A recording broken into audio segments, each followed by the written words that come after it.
చాలా కారణాలు ఉన్నాయి డిఎంకే వాటికి. అందులో one of the main reason iron leg Roja. Roja ఎక్కడ అడుగు పెట్టినా ట్రిపుల్ ఆపే మీకు తెలుసు. అప్పట్లో చంద్రబాబు నాయుడు పక్కకి వెళ్ళింది. ఆయనకు అరపిల్లో బాంబు పెట్టేశారు, అధికారం పోయింది. తర్వాత మళ్ళీ రాజశేఖర రెడ్డి గారి దగ్గరికి వెళ్ళింది. ఆయన కూడా హెలికాప్టర్ లో బాంబు పెట్టిస్తే ఆయన కూడా పైకి వెళ్ళిపోయారు పరలోకాలకి. ఆ తర్వాత జగన్మోహన్ రెడ్డి దగ్గరికి వచ్చింది, ఆయన్ని చంద్రగూడ జైల్లో పడేశారు. కేసీఆర్ గారి దగ్గరికి వచ్చింది, ఆయన చేపల పులుసు వండింది, ఆయన కూడా అధికారం కోల్పోయి ఈ రోజు ఫామ్ హౌస్ లో ఉన్నారు. ఇప్పుడు మళ్ళీ డిఎంకే స్టాలిన్ దగ్గరికి వెళ్ళి ప్రచారం చేసింది, చిత్తుగా ఓడిపోయినాడు. ఆయన ఎమ్మెల్యే కూడా ఓడిపోయినాడు అని అంటున్నారు. సో ఆమె ఎక్కడ అడుగు పెడితే అక్కడ భస్మం, నో డౌట్ అబౌట్ ఇట్.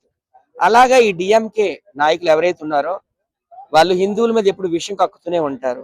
సనాతన ధర్మాన్ని, మన హిందూ ధర్మాన్ని వాళ్ళు మలేరియా రోగంతో పోల్చారు. అలాగే మోడీ గారు చాలా మంచి మంచి బిల్లులు పెడుతుంటారు, అక్కడ పథకాలు తీసుకొస్తుంటారు. పార్లమెంట్ లో 2 సభలు ఉంటాయి, రాజ్యసభ, లోక్సభ. ఈ మమతా బెనర్జీ అనే రాక్షసి, స్టాలిన్ అనే రాక్షసుడు ప్రతి ఒక్క బిల్లుకి అడ్డుపడమే. ఓకేనా? సో కనుక చాలా కారణాలు ఉన్నాయి. ఈ కారణాలన్నిటి వల్ల డిఎంకే పార్టీ ఓడిపోవడం అనేది జరిగింది. నేను ఇప్పుడే చాలా సంతోషిస్తున్నాను, ఎందుకంటే 2 కొనకరాన్ని కొయ్యలు పీకేసి పారేసిండు మన మోడీ గారు. కూకట వేలతో పెకలించి తీసేశారు. ఒకప్పుడు వెస్ట్ బెంగాల్లో 0, 10 సంవత్సరాల క్రితం బీజేపీ ఒక్క ఎమ్మెల్యే కూడా లేరు. అలాంటి ఇప్పుడు 204 to 205 సీట్లు వచ్చాయి బీజేపీకి. చాలా ఇంపార్టెంట్ అండి వెస్ట్ బెంగాల్లో, అస్సాంలో బీజేపీ గెలవడం. ఎందుకంటే మొత్తం అస్సాము, వెస్ట్ బెంగాల్ వలసదారులతో, బంగ్లాదేశీయులతో, బంగ్లాదేశ్ టెర్రరిస్టులతో నిండిపోయింది. వాళ్ళు పాకిస్తాన్కి అన్ని కూడాను ఇన్ఫర్మేషన్ ఇస్తున్నారు. సో ఇప్పుడు ఈ 2 రాష్ట్రాలు, బంగ్లాదేశ్ పక్కన ఉన్నటువంటి అస్సాము, ఈ వెస్ట్ బెంగాల్ గెలవడం వల్ల మనకు చాలా యూజ్ఫుల్. గోడ కూడా అక్కడ కట్టాలని నేను కోరుకుంటున్నాను. ఇండియా గోడ అనేది ఒకటి కట్టేయాలి, చైనా వాళ్ళకి ఇండియా వాళ్ళని ఒకటి కట్టేయాలి. ఈ వలసదారులందరూ కూడా వెనక్కి తిప్పికొట్టాలని నేనైతే కోరుకుంటున్నాను. అందుకోసమే మోడీ గారు కావచ్చు, అమిత్ షా గారు కావచ్చు, అలాగే మన యూపీ సీఎం యోగి ఆదిత్యనాథ్ గారు కావచ్చు, చాలా కష్టపడ్డారు. చంద్రబాబు నాయుడు గారు కూడా చాలా కష్టపడ్డారు.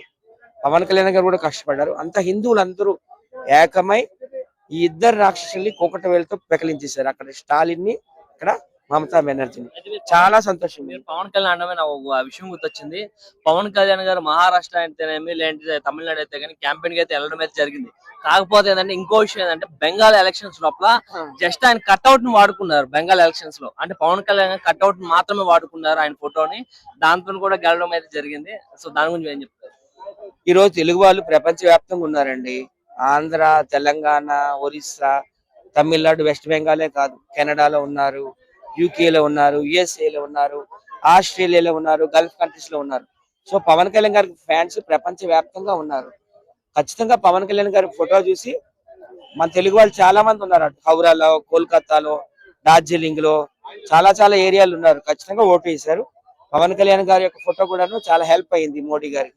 అలానే కన్నడ పీపుల్ కూడా చాలా మంది పవన్ కళ్యాణ్ గారి ఫోటోలు పెట్టుకొని ఎక్కువగా ఆయన అభిమానిస్తారు. అలానే కాకుండా జనసేన పార్టీని కూడా అక్కడ కూడా వాళ్ళు ఆవిర్భించడం అయితే జరుగుతుంది. దానికోసం చెప్తారు.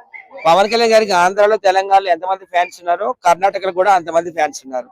ఆయన కర్ణాటక మైసూర్ వెళ్ళినా, ఉడిపి వెళ్ళినా, బెంగళూరు వెళ్ళినా, మంగళూరు వెళ్ళినా, ఎక్కడికి వెళ్ళినా కానీ ఆయనకి కేజీఎఫ్ మూవీ తీశారు కదా, అదే ఊరు అది.